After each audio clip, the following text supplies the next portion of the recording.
ఇవాళ ఈ రెలోస్ ఏం చేస్తుంది అంటే మన హ్యుమానిటేరియన్ డిజాస్టర్ రిలీఫ్ ఎప్పుడైతే కొంచెం మనం చేస్తాం అందులో కూడా ఇది ఇంపాక్ట్ చూపిస్తుంది. ఇన్ఫ్యాక్ట్ అది ఎన్హాన్స్ చేస్తుంది.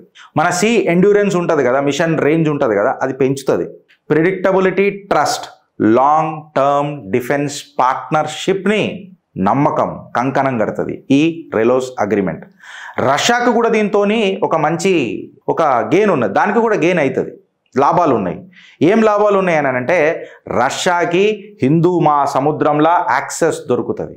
హిందూ మహాసముద్రంలో యాక్సెస్ దొరికిందనంటే టారిఫ్ తాతలకు మంచిగా జబర్దస్త్ చెక్ పడుతుంది. ఇన్ఫ్యాక్ట్ చైనా కూడా జర అప్రమత్తంగానే ఉంటుంది. First ever reliable support food to print యావత్ ప్రపంచంలో రెలోస్ అగ్రిమెంట్. ఇంకా కరెక్ట్గా చెప్పాలనంటే రష్యా యొక్క క్షిపణిలు చల్ల వాటర్లనే నడిచినాయి.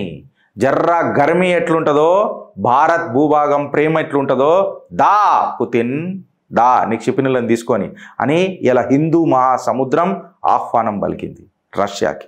ఇలా రష్యా ఈ రెలోస్ అగ్రిమెంట్ ద్వారా దానికి డైరెక్ట్ లాభం ఏముంటుంది అంటే గల్ఫ్, ఈస్ట్ ఆఫ్రికా ఇంకా స్విస్ రూట్స్ ఉంటాయి కదా, డైరెక్ట్గా ఎంట్రీ దొరికిపోతుంది.